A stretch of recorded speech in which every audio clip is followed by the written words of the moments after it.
travel. It leaves you speechless, then turns you into a storyteller.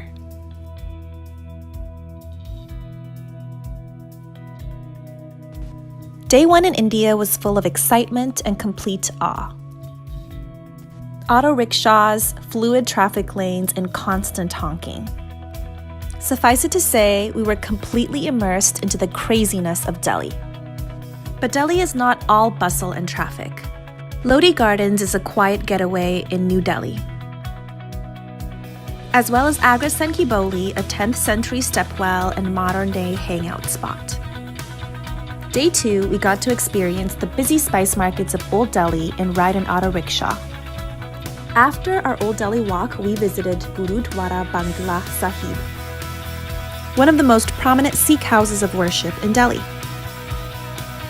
Volunteers can try their hand at making roti, part of the Langar service, in which people can partake in free meals without question of religion, ethnicity, or background.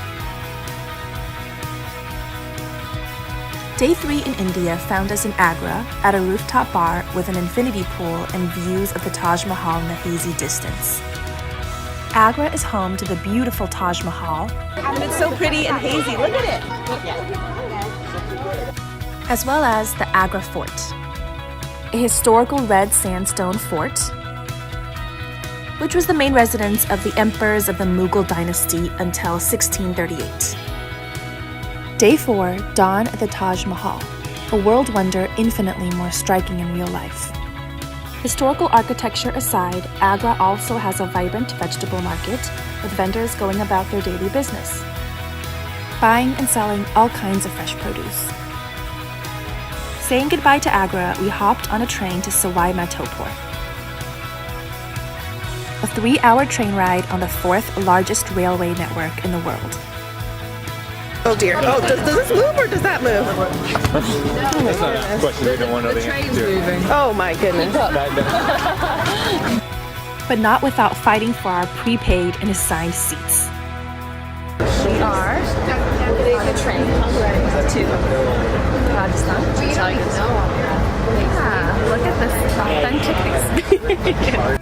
We woke up on day 5 at the Pugmark Resort next to Ranthambore National Park, where we embarked on sunrise and sunset safaris to catch a glimpse of the elusive tigress.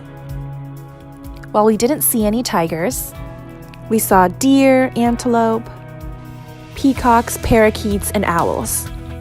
2 evenings were spent by bonfire under starry skies.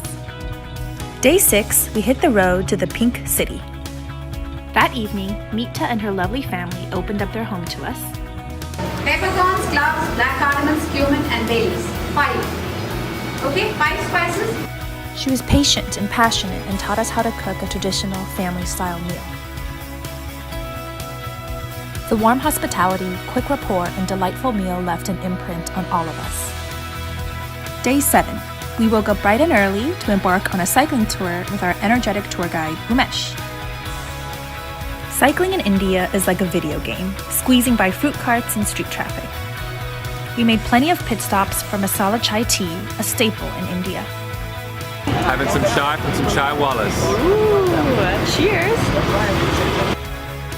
Though we had a few minor mishaps, biking was an interesting way to get up close and personal with the city. But let's just say that livestock definitely get the right of way here. Monkeys are always fascinating to spot. This is Phoebe going crazy over monkeys. Though they can get quite territorial and aggressive. We stopped by a Hindu Krishna temple where their daily morning ritual was taking place. And made another pit stop to get some hot fritters and another glass of masala chai tea to enjoy on a deserted rooftop overlooking the royal city. Jaipur was my favorite city on the trip. Known for its gemstone cutting and jewelry manufacturing, as well as handcrafted textiles.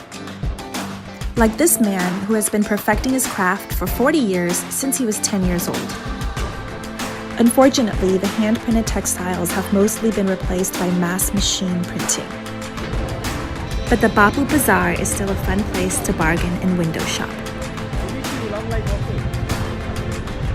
Day 8 was the earliest wake-up call, but for good reason. It is 6:51 a.m. and the balloons are getting inflated. Yeah. How excited are you guys? That's a look excited at all. No one is ever excited.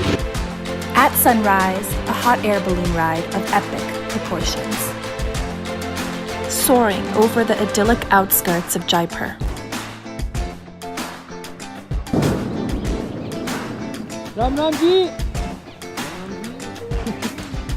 Watching the village wake up to the sun. The final item on my 30 before 30 bucket list. Then unexpectedly landing in a remote village and seeing the palpable feeling of absolute wonder and amazement. Surreal in every sense of the word. Before heading back to Delhi, we paid a visit to the Agra Fort. With the stunning palace of mirrors and the thousands of mirror tiles and reflections that adorn it. We then drove up a winding road to Bishangar and encountered some unusual congestion. Trekking through the Aravalli Hills, which we were thoroughly unprepared for. There are thorns everywhere. We are hiking to the wilderness. We were not 505 goes down. The views were striking, though we had to book it down.